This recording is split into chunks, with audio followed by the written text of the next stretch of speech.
మీ business ఏదైనా మీ ఊర్లో promotion చేయాలంటే అది సుమన్ టీవీతోనే సాధ్యం. ఇప్పుడే సంప్రదించండి.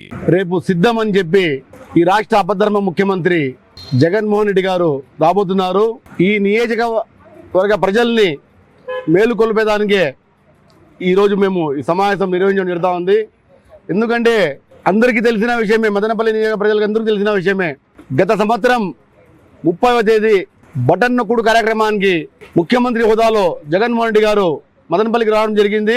దాదాపు 600 కోట్ల రూపాయలు నిధులు విడుదల చేస్తున్నట్టు ప్రకటించడం జరిగింది.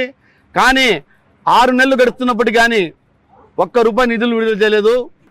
మదనపల్లిలో వాటర్ సమస్య గురించి, వాటర్ గ్రిడ్ గురించి 400 కోట్ల రూపాయలు మంజూరు చేస్తున్నట్టు ప్రకటించడం జరిగింది. అలాగే పట్టణంలో 3 బ్రిడ్జిల నిర్మాణానికి 37,000 కోట్లు మంజూరు చేస్తున్నట్టు ఆ సభలో ప్రకటించడం జరిగింది.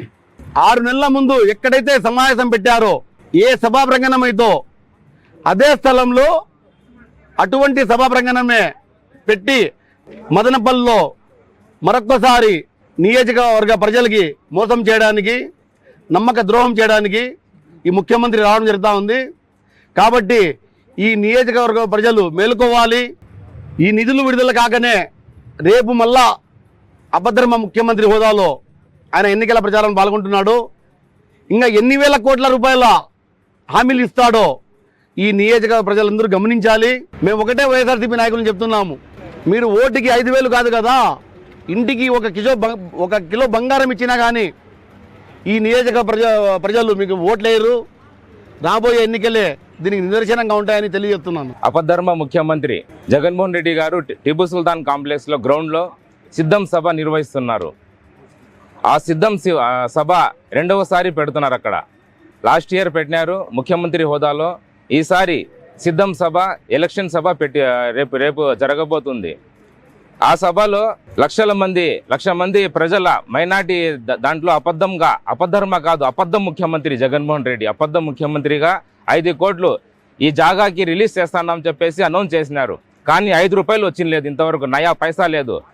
ఈ ఫ్యాన్ గుర్తు ఎట్లా ఉండదో గాల్లో మాటలు సేమ్ గాల్లో మాటలు లాగే చెప్పేసి చప్పట్లు కొట్టించుకొని వెళ్ళిపోయినాడు జగన్మోహన్ రెడ్డి. రేపు జరగబోతుండేది రేపు టిపు సుల్తాన్ గ్రౌండ్. ఆ జాగా ఎవరు తెచ్చినారు? ఇప్పుడు టీడీపీ క్యాండిడేట్ షాజహాన్ బాషా గారు లేకపోయింటే ఆ జాగా ఉండేదే కాదు, మీరు సభ మీటింగ్ జరిగేదే కాదు. ఫస్ట్ అది గుర్తించుకోండి. వైఎస్ఆర్ నాయకులు కానీ, మంత్రులు కానీ, ఎంపీ కానీ, ఎమ్మెల్యే కానీ, వైఎస్ఆర్ నాయకులు ఆ టిపు సుల్తాన్ జాగా లేకపోయింటే కోర్టులో జరుగుతూ ఉన్నింది. ఏ నాయకులు కూడా ముందరు వచ్చి దీనికి సంబంధించి ఇంతవరకు మాట్లాడింది లేదు, చేసింది లేదు. ఆ సభ జాగా ఉండాది కాబట్టి మీరు ధైర్యంగా కాలర్ ఎగిరించుకొని మీటింగ్ పెడతాన్నారు. అక్కడ ఆ జాగా లేకపోయింటే మీరు పెట్టేవాళ్ళని అడుగుతున్నాము. ఇంకొకటి, లాస్ట్ ఇయర్ 1.5 ఇయర్ పైన అయిపోయింది, 400 మంది బీదోళ్ళు షెడ్లు వేసుకొని జీవిస్తున్నారు. బీదోళ్ళు ఆడ షెడ్లు తొలగించినప్పుడు ఎమ్మెల్యే కానీ, మంత్రి కానీ, ఎంపీ కానీ, వైఎస్ఆర్ నాయకులు కానీ ఎక్కడ ఉన్నారు? లేక దేశం వదిలి ఎక్కడన్నా వెళ్ళిపోయినారా? ఆ రోజు వాళ్ళ బాధలు వినకుండా ఎక్కడున్నారని చెప్పి మీకు అడుగుతున్నాను. దాదాపు 20 లక్షల మంది నిరుద్యోగులు ఉన్నారు. జాబ్ క్యాలెండర్ రిలీజ్ చేయలేదు. భవన కార్మికులు 35 లక్షల మంది ఉన్నారు. వాళ్ళంతా రోడ్డున పడిపోయినారు. అలాగే మహిళలపైన అత్యాచారాలు. ఈ రాష్ట్రంలో ఒకటే దోపిడీ. ఈ పెద్దిరెడ్డి రామచంద్రారెడ్డి ఈ రాష్ట్రాన్ని ఒక భూబకాసురులాగా ఇసుక మాఫియా, గంజాయి ఇవన్నీ దోచుకొని రాష్ట్రాన్ని సర్వనాశనం చేశారు. మదనపల్లి మైనారిటీ సోదరులకి ఏం న్యాయం చేసినారు? రేపు సభ సాక్షిగా మీరు ఖచ్చితంగా దీనిని వెల్లడించాలని చెప్పి మదనపల్లి తెలుగుదేశం మైనారిటీ విభాగంగా మేము డిమాండ్ చేస్తూ ఉన్నాం. అదేవిధంగా ఎంతో ప్రయాసపడి, ఎంతో కష్టపడి, ఎన్నో లీగల్ విషయాలున్నా కూడా దానిని పరిష్కరించి గౌరవ షాజహాన్ బాషా గారు ఎమ్మెల్యే ఉన్న టైంలో వక్ఫ్ బోర్డుకి మైనారిటీకి అప్పగించిన స్థలంలో ఈరోజు మీరు అదే ప్రాంగణంలో సభ నిర్వహిస్తూ ఉన్నారు. అది మైనారిటీలు రావడానికి కర్త, కర్మ, క్రియ, ఆ కష్టం మొత్తము ఒకే ఒక్క షాజహాన్ బాషా గారు చెల్లుతుందని చెప్పి ఈ సందర్భంగా తెలియజేసుకుంటున్నాము. అదేవిధంగా మదనపల్లి మైనారిటీలు ఆలోచించాలి. ప్రజలకు అందుబాటులో ఉండే వ్యక్తి ప్రతి కష్టం ఉన్నా ఏ కష్టం ఉన్నా కూడా పలికే వ్యక్తి, ఉత్తముడు, రాజకీయం ఉండే వ్యక్తి షాజాన్ బాషా గారు. అన్ని విధాలుగా కూడా మదనపల్లి ఎమ్మెల్యేగా అయ్యే అర్హత ఉండే వ్యక్తి.